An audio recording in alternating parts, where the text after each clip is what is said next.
carro entra por una cortina metálica en una colonia de San Salvador. 40 minutos después sale por la misma cortina, pero ya no es el mismo carro. El motor cambió de dueño, las placas cambiaron de número y el vehículo que hace una hora fue reportado como robado en un grupo de Facebook ya circula, limpio, por otra ciudad.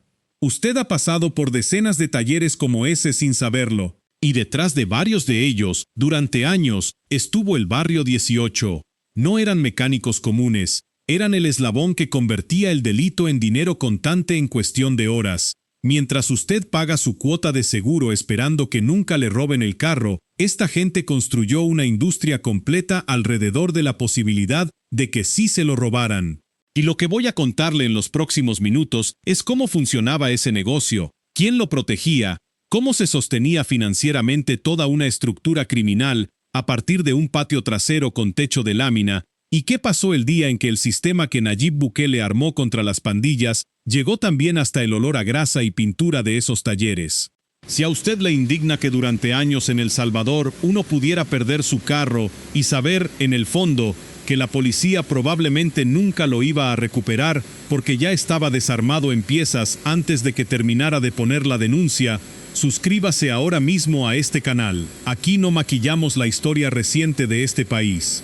Contamos cómo operaban estas estructuras, quién las protegía por dentro y cómo, pieza por pieza, se les fue cerrando el paso hasta que ya no tuvieron a dónde esconder ni un solo motor. Vamos a los datos. Durante la década en que el Barrio 18 y la MS-13 controlaron territorio en El Salvador, el robo de vehículos no era un delito aislado de oportunistas sueltos en la calle. Era una línea de negocio dentro de la estructura de la pandilla, con roles definidos y una cadena de mando tan clara como la de cualquier empresa: el que marcaba el carro en la calle, el que lo sustraía, el que lo trasladaba hasta el punto de entrega y el taller que lo recibía. Ese taller era la pieza más valiosa de toda la cadena, porque sin él, un carro robado era solo un problema del que había que deshacerse. Con él, era efectivo en menos de un día. Según lo que han reportado medios salvadoreños durante años de cobertura policial, estos talleres funcionaban como negocios de fachada perfectamente montados. Rótulo visible desde la calle, clientes de rutina que llegaban a cambiar aceite o alinear llantas, mecánicos que de día atendían a los vecinos con total normalidad y en las horas de menos movimiento, casi siempre de madrugada, recibían el vehículo marcado. La Policía Nacional Civil ha allanado decenas de estos lugares a lo largo de los años, encontrando vehículos completos desarmados hasta el chasis, motores apilados como si fueran repuestos de bodega, tarjetas de circulación falsificadas con sellos casi idénticos a los oficiales, y piezas ya etiquetadas y listas para salir hacia otros departamentos o incluso hacia la frontera con Guatemala. Esto no era artesanal, esto era logística, con horarios, rutas y proveedores. Entender cómo llegó a construirse esta red exige entender primero cómo reclutaba el Barrio 18 a quienes ya sabían de mecánica. No buscaban a cualquiera. Buscaban a alguien con el oficio ya aprendido, generalmente en un taller legítimo del propio barrio. Alguien que conociera la diferencia entre un motor con número de serie limado por un aficionado y uno limado por un profesional que sabe exactamente dónde estampar el nuevo número sin dejar rastro visible. A esa persona no siempre la reclutaban con amenazas directas desde el primer día. La entrada era gradual, casi paciente. Primero un favor pequeño, un carro para revisar sin hacer preguntas, pagado generosamente en efectivo. Luego otro, y otro más. Para cuando el mecánico entendía exactamente qué tipo de carros estaba recibiendo, ya estaba dentro, y salir de esa red no era una opción que la pandilla ofreciera jamás. El control territorial hacía el resto. En la colonia donde estaba el taller, la clica local sabía exactamente quién trabajaba ahí, a qué hora llegaba, a qué hora se iba, dónde vivía su familia, y qué pasaría si un día decidía hablar con la policía. El taller, por fuera, era indistinguible de cualquier otro negocio del barrio. Llantas viejas apiladas en la entrada, un letrero desteñido por el sol, un perro amarrado a la reja, radio encendida con música ranchera de fondo, vecinos que durante años lo recuerdan simplemente como el taller de la esquina, el lugar donde uno llevaba el carro cuando fallaba el clutch o cuando el aire acondicionado dejaba de enfriar. Esa normalidad, Ese camuflaje perfecto dentro del paisaje cotidiano de la colonia es precisamente lo que le permitió a esta operación sobrevivir tanto tiempo sin levantar sospechas entre quienes no formaban parte de la estructura. Puertas hacia adentro, sin embargo, el taller tenía una segunda vida, un patio trasero techado con lámina, invisible desde la calle y desde las casas vecinas, donde ocurría el verdadero trabajo apenas caía la noche. Y aquí es donde el negocio deja de ser solo robo de carros y se convierte en algo más grande, algo que sostenía financieramente a la estructura completa del barrio 18 en esa zona, porque el dinero que salía de ese taller no se quedaba ahí, no era una ganancia individual del mecánico ni del jefe de la clica. Una parte iba directo a la estructura local, como aporte obligatorio, con la misma lógica de la renta que la pandilla cobraba a comerciantes, motoristas de buses y dueños de pequeños negocios en su territorio. Otra parte financiaba la compra de armas para la clica. Y otra, según lo que ha trascendido en investigaciones policiales sobre estructuras similares en distintos puntos del país, servía para sostener económicamente a pandilleros que ya estaban presos, comprando desde comida hasta protección dentro de los penales, antes de que el régimen de excepción cambiara por completo esa dinámica carcelaria que durante años funcionó casi como un sistema paralelo dentro de las cárceles salvadoreñas. Lo que casi nadie cuenta es la segunda capa de este negocio, la que va más allá del simple desarme de vehículos. No todos los carros terminaban desarmados. Algunos, los modelos más nuevos o más buscados en el mercado, se quedaban completos. Les cambiaban la identidad por completo, número de motor, número de chasis, documentación falsificada que en algunos casos llegaba a tener sellos casi idénticos a los oficiales, hasta el punto de que ni un comprador cuidadoso podía distinguirlos a simple vista. Ese circuito de lavado de vehículos alimentaba indirectamente un mercado de segunda mano que durante años operó sin que el comprador promedio pudiera distinguir un carro limpio de uno reciclado por una estructura criminal. Personas que compraron su primer carro con ahorros de años, gente que pensó que había hecho el negocio de su vida al conseguir un vehículo casi nuevo a mitad de precio, terminaron sin saberlo, manejando la evidencia de un delito que nunca se resolvió. Y hay una tercera capa, todavía más perturbadora, que rara vez se cuenta con claridad. Algunos de estos talleres no se limitaban a procesar lo que la propia clica robaba. Con el tiempo, empezaron a funcionar como compradores de vehículos robados por bandas independientes, sin vínculo directo con la pandilla, que preferían vender rápido y sin preguntas a cambio de una fracción del valor real del carro. Esto convirtió al taller en algo parecido a un centro de acopio regional, un punto donde convergía el robo organizado de la pandilla, junto con el robo oportunista de delincuencia común, todo procesado bajo el mismo techo de lámina y con el mismo nivel de protección territorial. El barrio 18, en la práctica, no solo robaba, también monopolizaba el mercado de lo robado en su territorio, cobrando por ese servicio de intermediación como quien cobra una comisión bancaria. Pero hay algo que esta operación no calculó bien, y es lo que vamos a contarle ahora. El régimen de excepción, decretado por el gobierno de Bukele en marzo de 2022, después de una ola de homicidios que sacudió al país en un solo fin de semana, no solo permitió capturas masivas de pandilleros en la calle, cambió por completo el mapa de protección con el que estas estructuras habían operado durante años. Antes, un taller como este podía sobrevivir gracias a una combinación de miedo comunitario, control territorial absoluto y, en algunos casos, la simple imposibilidad material de la policía para vigilar cada rincón de cada colonia con los recursos que tenía disponibles. El régimen de excepción eliminó esa distancia de un solo golpe. Con la suspensión de garantías constitucionales, la capacidad de las fuerzas de seguridad para allanar, detener e investigar sin las trabas procesales de antes se multiplicó de manera drástica. Y un negocio que durante años dependió de que nadie preguntara demasiado, de repente estuvo bajo un tipo de vigilancia que jamás existió cuando se armó. ¿Y sabe usted por qué estos talleres empezaron a caer uno detrás de otro a partir de 2022? Porque el mismo régimen que capturó a miles de pandilleros en la calle, también empezó a capturar, con la misma intensidad, sus estructuras financieras. La Fiscalía General de la República ha llevado adelante desde entonces juicios colectivos contra cientos de cabecillas del barrio 18 acusados de miles de delitos acumulados durante años, muchos de ellos vinculados a extorsión y a economías criminales paralelas como esta. Cuando cae un cabecilla que coordinaba varios talleres a la vez en distintas colonias, cae con él toda la red de talleres que dependían de su protección y de su autorización para operar. Es un efecto dominó. Se descabeza la estructura de mando y los negocios de fachada quedan expuestos, sin nadie que garantice el silencio del barrio ni la impunidad de antes. La caída de una operación como esta casi nunca ocurre por un solo golpe espectacular, por más que así lo cuenten después. Ocurre por acumulación, capa sobre capa, hasta que ya no hay forma de sostener la fachada.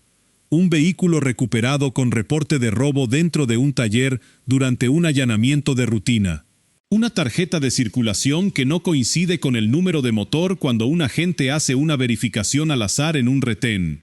Un vecino que, ya sin el miedo de antes porque la clica que controlaba la zona está desarticulada y sus principales cabecillas guardan prisión, finalmente hace una llamada anónima. La Policía Nacional Civil ha documentado en video, en distintos allanamientos a lo largo de los años, el mismo patrón repetido casi como un guión. Agentes entrando a talleres aparentemente normales, con clientes esperando afuera, y encontrando en el fondo vehículos completos desarmados hasta el chasis, con piezas etiquetadas y listas para salir. Cuando eso ocurre bajo el marco del régimen de excepción, ya no existe el mismo margen legal que antes permitía que los responsables volvieran a la calle mientras el proceso avanzaba lento por los tribunales. La detención sin audiencia inmediata, la posibilidad de intervenir comunicaciones sin orden judicial previa, todo ese nuevo andamiaje legal jugó en contra de una estructura que estaba acostumbrada a operar con una impunidad casi garantizada. Y para quienes terminan condenados por estos delitos, el contraste no podría ser más brutal.